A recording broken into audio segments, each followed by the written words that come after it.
Il m'a dit c'est comme ça. Ça, c'est un niveau de bitoul. Souvent, comme ça, je veux dire, non, mais ça me parle pas. Non, mais c'est pas ma hashkafa. C'est pas. Non, mais ouais, c'est joli, c'est très bien, la hashkafa, les parler et pas parler. Zélo Kachour avec nous. Avraham Avinu, il nous a montré. Papa Avraham, il nous a montré le chemin. On se tait, on se jette dans le feu. Dieu, il nous dit, tu fais ça, tu fais ça. Quand on doit se réveiller le matin, on se réveille le matin, on fait ce qu'on a à faire et on ne discute pas. On ne va pas commencer à dire oui c'est vrai, il fait froid dehors, on va écouter le corps, il va nous commencer à nous dire, vous savez, il me semble que c'était si je peux dire, il me semble que c'était le Hafetz Chaim. Une fois c'était le Hafetz Chaim, il était très fatigué. Un matin, il était assez âgé, il faisait très froid en Europe. Et donc, un matin, il sent comme ça son Yetzirah qui lui dit, mais regarde, t'es vieux, t'es âgé, qu'est-ce que tu vas faire? Tu vas aller maintenant à la prière? Bah, plus tard, réveille-toi plus tard, ça va, t'es à nous. T'es pas obligé d'aller comme ça maintenant. Et là, la Hafez Chaim, il dit à son Yetzirah gentiment, il lui répond, il lui dit, tu sais, si moi je suis vieux, toi t'es encore plus vieux que moi. Depuis quel âge tu existes? Moi, j'ai 70, 75, 80, mais toi, t'as quel âge? Donc si toi t'es pas fatigué déjà de bon matin pour commencer déjà à travailler sur moi, hein, moi je vais me renforcer, je vais être plus fort que toi parce que je suis plus jeune que toi. Et je vais me lever et je vais aller faire mon service divin. C'est ce que Dieu nous demande, de parler même à notre corps et à notre Yetzerara.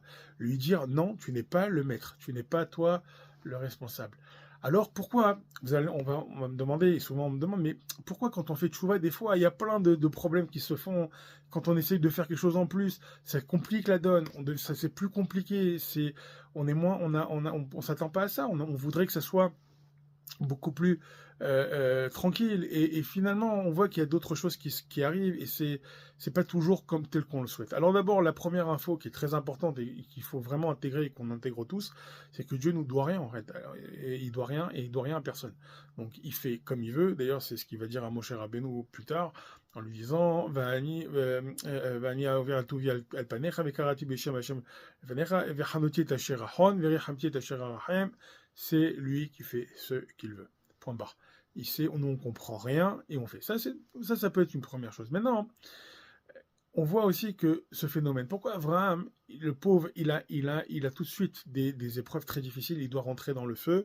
C'est une autre question. Il y a énormément de questions évidemment sur cette paracha. Je ne vais pas tout ramener maintenant. De toute façon, je ne les connais pas et en plus, on pourrait rester presque, je pense, une vie sur le Sefer Bereshit qu'on n'en aurait pas fini. Mais pourquoi Abraham Davka il a ce problème et pourquoi Abraham il a tout de suite l'épreuve du feu pour commencer en cadeau de bienvenue à cette chouva. C'est une question en fait qui est très importante et qui est je pense qui est difficile mais qui est importante et sur lequel on doit s'intéresser. Il y a marqué dans tous les siffrés de Chassidut que, en fait, Avraham venait de l'idolâtrie, il venait de Terah et d'un monde qui n'était pas propre. Il fallait qu'il brûle tout ça. Il fallait qu'il brûle ses racines, il fallait qu'il brûle le mal pour arriver vers le bien. Et souvent, malheureusement, on est obligé de passer par là et de brûler ce mal pour arriver vers le bien. Les épreuves, c'est du feu, et c'est ce qui permet de forger l'homme, et c'est permet d'enlever les scories, souvent de l'or. Pour enlever toutes les saletés de l'or, on le fait fondre, on le fait passer dans le feu, on le rend pur de plus en plus en le faisant passer dans le feu et en le faisant couler, pour arriver à de la pureté et avoir de l'or le plus pur qu'il soit. C'est exactement ce qu'Abraham fait. Il comprend qu'il doit passer par là pour enlever la pureté de son passé, de sa conception, de tout son première existence, pour pouvoir se rapprocher d'Hachem. Et il ne discute pas. Il discute pas, il va pas dire oh mais quand même c'est bizarre, j'ai fait tchouva, j'aurais pu, c'est quand même c'est pas juste ou chas de shalom, rien du tout. Abraham évidemment il continue et il passe. Maintenant la question pourquoi après 75 ans, il dit à sa femme « Oh, je te vois, t'es belle ». Maaya, qu'il a vu sa femme qui était belle après 75 ans, pourquoi il la voit maintenant? Pourquoi? Plusieurs explications, évidemment. Une des explications qui me semble, personnellement, qui m'a fait peur, qui m'a fait vraiment peur parce qu'elle est quand même inquiétante. Le Zohar explique quelque chose de vraiment, vraiment inquiétant sur le sujet. Il explique qu'Abraham, il est descendu en Égypte, c'est en Égypte qu'il a vu sa femme.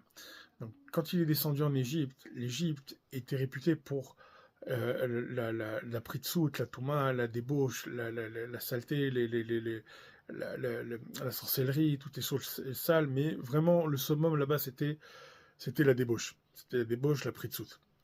Là-bas, c'était un pays où c'est Vadaï qui n'avait pas du tout de filtre dans les téléphones. C'était sûr que c'était tout le monde avait des iPhones, petits, grands, ouverts, tout était ouvert. Les gens, ils sont pas de sanois, les gens, ils s'habillent comme ils veulent, ils sont nus, ils sont n'importe comment, ils font ce qu'ils veulent. Et parce que évidemment, le top, c'est de tuer évidemment les hommes mariés pour prendre leurs femmes. Parce que quand même, ils avaient un semblant quand même, hein, un semblant d'éducation, de vouloir prendre une femme mais pas mariée parce que quand même c'était pas des références de prendre une femme mariée, donc on tuait le mari pour prendre la femme.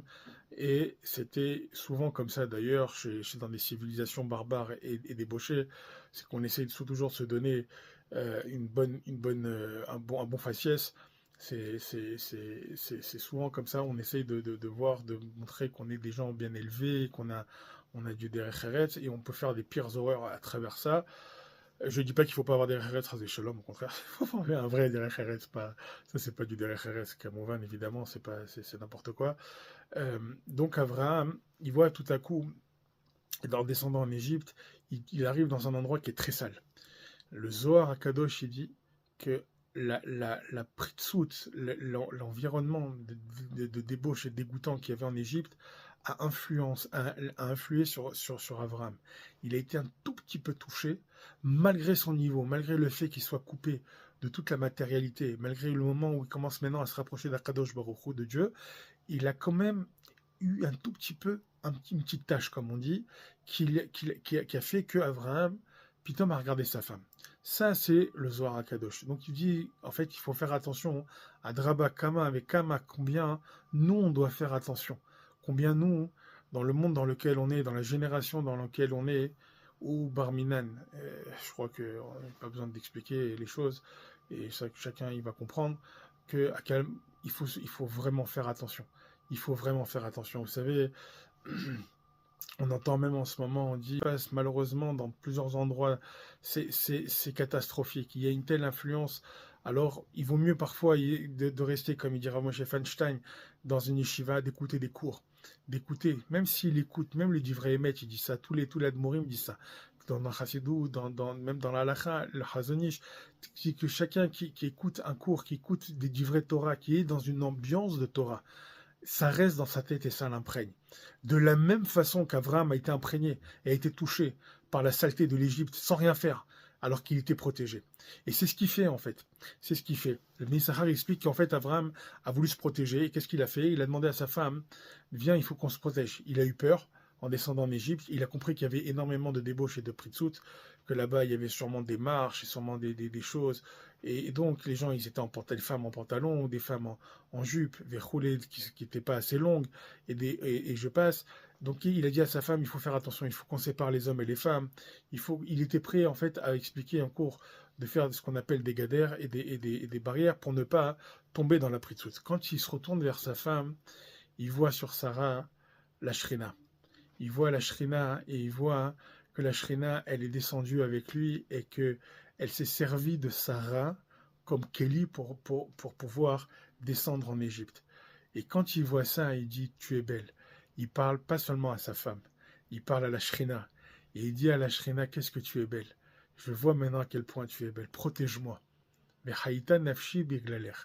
Tu vas sauver mon âme pour toi. Il parle à la shrina. On voit déjà sous un autre angle cette approche d'Abraham. Évidemment qu'il n'a pas vu le physique de sa femme. C'était pas mamache physique, c'était quelque chose de bien plus élevé que ça. Et c'est ce qu'on doit regarder dans une femme. Souvent, on nous demande qu'est-ce qu'il faut regarder dans une femme pour se marier. Alors c'est évidemment que le physique est important, mais ce n'est pas que ça, puisque si on voit qu'on doit se séparer du physique, que le corps n'est pas le maître de l'histoire, le corps n'est pas celui qui doit nous dicter cette histoire, et que c'est à nous de dire au corps stop, c'est à nous de dire au corps, c'est pas ça le but final. Le but final, c'est de servir Dieu et de se rapprocher d'Hachem. C'est ce que fait Avraham Avinu, c'est ce qu'il fait dans toute cette paracha, et à partir de maintenant, pour nous montrer le chemin, pour nous donner la force à nous de supporter encore tout ce qu'on doit supporter dans toute cette pritsout qui nous entoure, et mettre les choses en place, les vraies valeurs en place, les vraies valeurs. C'est-à-dire qu'aujourd'hui, c'est la vraie valeur, c'est quoi? C'est la Torah, c'est de rentrer, de s'asseoir dans un Beth Midrash et étudier. On va rechercher? Est-ce qu'on va rechercher plus les gens qui étudient ou les gens qui vont réussir, soi-disant, dans le monde professionnel, comme on dit? On me dit souvent des fois, oui, non, mais lui, il est telle fonction ou telle chose, alors comment il peut faire de telles choses? C'est quoi le rapport? C'est quoi le rapport? C'est le nombre de fois on m'a sorti des choses comme ça. Non, mais c'est des gens bien, parce que lui, il est comme si il a telle fonction, il gagne très très bien sa vie, et d'à côté de ça, on entend qu'il a fait des choses abominables. Évidemment qu'il a fait des choses abominables, parce que son seul souci n'est que le bien-être corporel et matériel. À partir de là, il n'y a plus de limite. Le corps est quelque chose de bas, il vient de la terre. On a lu il y a 2 semaines qu'il vient de la terre, qu'il a été ramassé de la poussière de la terre. Il n'est pas venu du ciel. C'est sa neshama qui vient du ciel, mais lui, il est venu de la terre. Donc il cherche tout ce qui est bas. Et il peut aller très loin dans la bassesse. L'homme sans Torah, il peut aller très très loin dans la bassesse. Malheureusement, où est-ce qu'on met, nous, le curseur sur la valeur des choses? Si on est comme Abraham, alors on comprend qu'il n'y a rien qui est intéressant. On se sépare de l'autre, on se sépare de la famille, on se sépare des gens qui ne sont pas des gens qui sont dans la Torah.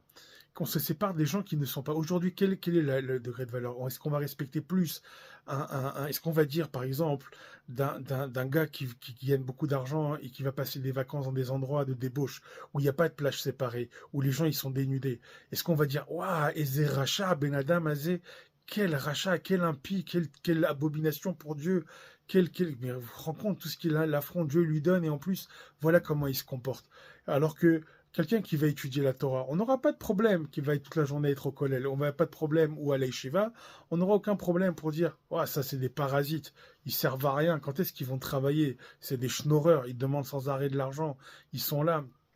Alors que l'autre, il peut voler, il peut tricher, parce que de toute façon, il ne connaît pas la Chodribit. Il n'a jamais touché un Choshen Mishpat, il n'a jamais approché un Dayan pour lui demander réellement les halachot, et il n'a pas écouté ce qu'il a dit. Ça se trouve, il a peut-être même demandé, mais il s'en fiche complètement. Il sait qu'avec son argent derrière, il va acheter. Il n'y a pas longtemps même, j'ai demandé, il y avait un gars, je voyais qu'il faisait des choses très très graves. Et je lui ai dit gentiment, j'ai voulu lui faire une tochecha be'adinout, je l'ai pris en douceur, je lui ai montré le texte, je lui ai dit, regarde, c'est très grave ce que tu fais. C'est vraiment très très grave. Il m'a répondu, le Rav, il m'a autorisé. J'ai attrapé le Rav, il m'a dit, on a le droit quand on fait à telle et telle condition. Et je regarde le bonhomme et je lui dis, regarde en face de toi et dis-moi où est-ce qu'elles sont les conditions. Évidemment, il n'y en avait pas. Le problème, c'est qu'est-ce qu'il y avait? Il y avait de l'argent. Et le bonhomme avait acheté, le Rav avait acheté toute la chose, ça arrive. Et donc forcément, il n'y a plus rien. Comme on dit, il n'y a plus personne. Et le problème, il est là. C'est-à-dire qu'aujourd'hui, est-ce qu'on met la vraie valeur là où il faut? Est-ce qu'on est capable de mettre les choses à leur place réellement? Est-ce qu'on arrive à vraiment comprendre c'est quoi le vrai sens de la vie? Ce monde est un prose d'or, il est juste un couloir qui va durer 120 ans en bonne santé, avec des bonnes choses, mais c'est qu'un couloir, et au final, on va arriver là-haut dans le monde céleste. C'est là-haut. Em amelim ve'anu amelim. Em amelim ve'enam mekablim sachar ve'anu amelim ve'mekablim sachar. Ve'anachnu mekablim sachar. C'est quoi ce sachar? C'est pas sachar ici, c'est sachar dans l'Olam Haba. Nous, on prépare notre Olam Haba. On prépare comme on prépare le Shabbat, on prépare aussi notre monde futur. Pour ça, il faut commencer déjà à s'imprégner des enseignements d'Avraham Avinu, de se séparer de la matérialité, du bien-être corporel et matériel. Le corps n'est qu'un ustensile, comme Sarah a été un ustensile pour recevoir la Shekhinah. Yehi Ratzon, qu'on soit tous des ustensiles pour recevoir la Shekhinah, qu'on soit toujours l'ustensile de recevoir la Shekhinah, qu'on casse notre corps, qu'on casse notre moi, qu'on casse notre orgueil, qu'on met pas en place. Moi, je pense que, et il me paraît, non, tout ça, ça n'existe pas. Ce qu'on pense, c'est ce que Dieu y pense. Aser etzoncha kirtsono, chez Aser etzono kirtsoncha. Ça, c'est le juif. Ça, c'est Abraham Avinu. Il y a raison qu'on soit mamash les kelim de la Shrina, d'Akadosh Baruch Hu, qu'on puisse le faire revenir sur terre avec toute sa royauté dans sa maison, qu'on puisse s'asseoir à sa table, Yiratson, Bimera, Beyamenu, Amen. Shabbat Shalom.